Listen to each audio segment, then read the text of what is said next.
cela dit, bon, nous avions d'excellents rapports avec le chef de gare qui était un Algérien de souche, et c'était à peu près le seul représentant, avec le maire, d'une certaine bourgeoisie un peu plus évoluée, puis avec l'ancien caïd également, qui avait une femme française, avec le garde champêtre qui était un ancien adjudant de l'armée française. Ma femme a eu d'excellents contacts avec les enfants du village, et encore une fois avec cette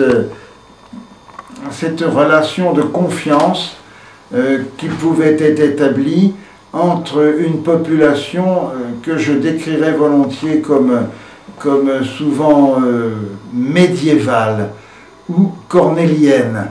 Il y avait des rapports tout à fait étonnants. J'étais quand même, bien que vieux sursitaire, j'avais que 27 ans, et de vieux hommes, avec, vous voyez, cette dignité de vieillard, avec en lambeaux quelquefois, mais le turban, le burnous, leur donnait une allure magnifique que tout le monde a salué. Alors ces vieux hommes s'approchaient de moi. C'était dans le cadre des activités de la SAS. Ils pensaient que nous étions l'autorité, ou une autorité, parce qu'ils connaissaient absolument la nuit l'autorité également du FLN, ça j'en suis sûr. Mais nous étions une autorité, nous avions quand même la masse militaire et la force, etc. Et ces vieillards venaient, beaucoup de gens, bah oui, parce que évidemment les hommes jeunes avaient disparu pratiquement de ce monde-là, hein. Ils étaient d'un côté ou de l'autre.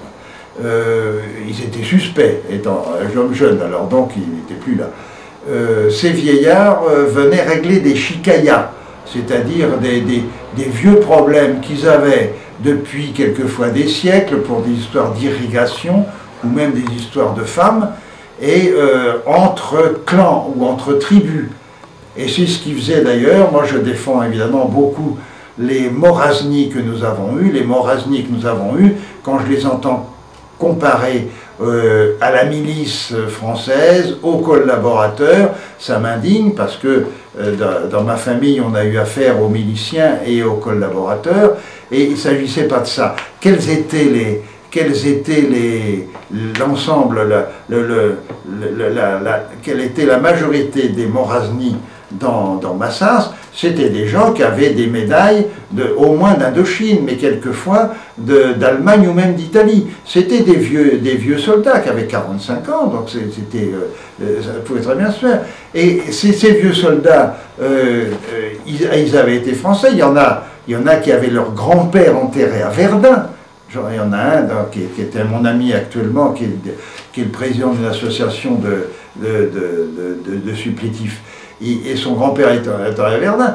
Et plus concrètement, c'était leur manière de gagner leur vie. C'est-à-dire les 30 Moraznis que nous payions et que nous logions à la SAS de Morsotte, et des gens qui avaient un train de vie, si j'ose dire, à peu près décent.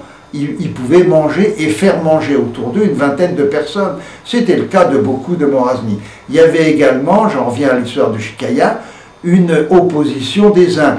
Tel groupe de villageois étant passé massivement du côté du FLN, tel autre groupe avait en général choisi d'être plutôt du côté de l'armée française. Sans oublier qu'il y avait beaucoup de passerelles entre les deux. Je peux vous citer une anecdote. Profitant de l'absence de mon capitaine, je décide donc un jour d'aller faire une incursion dans un douar un peu éloigné, et je dis demain nous allons partir faire, donc on prend les armes et puis on va faire un peu ce qu'on appelait de la présence sur le terrain, voir comment se comportent les gens, voir si l'aide en semences ou en animaux, etc. Si ça marche, si on a réussi à juguler un minimum un peu leur misère.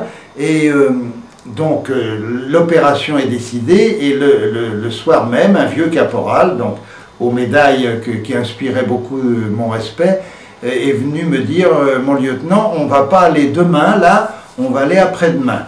La Ardoua, Badrdoua, après-demain. Alors je prends un air vexé d'autorité bafouée, et je dis comment ça?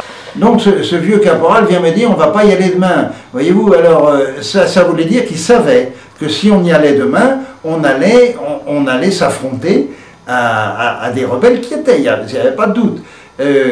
À ce moment-là, il fallait que je trahisse quelqu'un.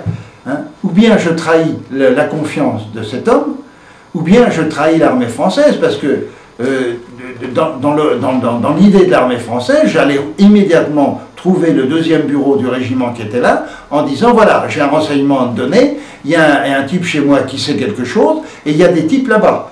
Donc, qu'est-ce qu'on fait? Bon, j'ai choisi le pacifisme, hein, qui est peut-être une traîtrise, et je me suis dit, on y serait allé, il y aurait eu des morts des deux côtés, est-ce que ça aurait vraiment beaucoup aidé à la pacification en Algérie? Bon, j'ai peut-être eu tort, j'ai peut-être eu raison.